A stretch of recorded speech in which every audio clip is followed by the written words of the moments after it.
Rolling. Watcher. Today we are cutting an ash tree down. The back of it's completely dead. It's been dead for 2 years. And we had an emergency call out here. The big centre section collapsed and landed on the front, the only section that's alive. And we carefully jiggled it down the other side there using a couple of lowering blocks, and when we got it out without breaking this bespoke bench. Now we've got to cut the rest of it down without breaking the bespoke bench. We did have a subcontractor booked in, but between me and him, we're a fucking pair of idiots and we booked the wrong dates in, so the old man's going to do it. So we'll see how we get on. I'm going to cut off in loads of tiny little bits. All right, thank you. Hi, well, it was 20 past 10 and it's now 12 o'clock, and as you can see, most of the tree is done. But I will say this, fear is a great motivator. I was pooping it a little bit up there, to say the least. It was proper wobbly, wasn't it, Keith, up one of them big limbs? So, yeah, I was like, the bushes and sheds will take the hit. We roughed up the Mahonia over there a bit, but it was really bad. It's amazing how much it's deteriorated in 3 months.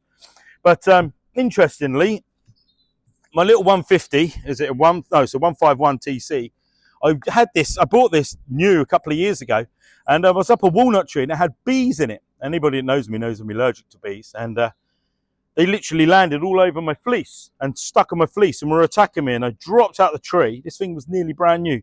And I dropped out the tree. I literally just dived out the tree, prussicked out as fast as I could, tripped over my saw, broke the chain tension and everything, put it in the shed. And I haven't used it since then, until today. And I've got to say,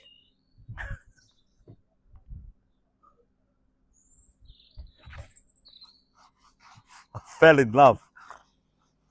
That's all I can say. I forgot how nice it is to use a petrol saw. Cheers. It was around this time is when I realised how lucky I was and just how rotten the tree was.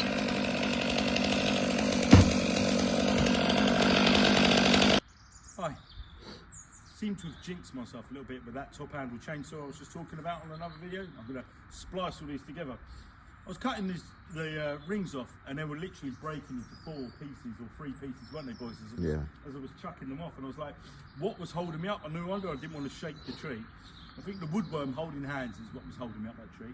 And then, as I'm cutting up the tree, I went, oh, honey.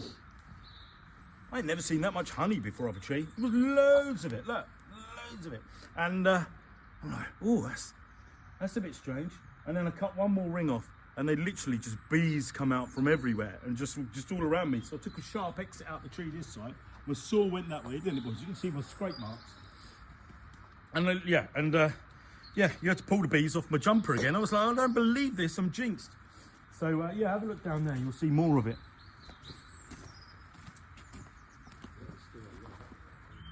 Yeah, there's still plenty of nest up there, but I'm sure the magpies will find that. Yeah, to me. Standing monolith then, yeah? We carefully shoveled up these bees, or gently shoveled up these bees, and left them behind the duffed up Mahonia. Not that the customer was too pleased. And the rest of the beehive is still up the tree, so I assume that the rest of them should be okay. Should make sure that I've got my EpiPen in my lunch bag next time I go out to do some tree work in the winter. I was lucky it was winter.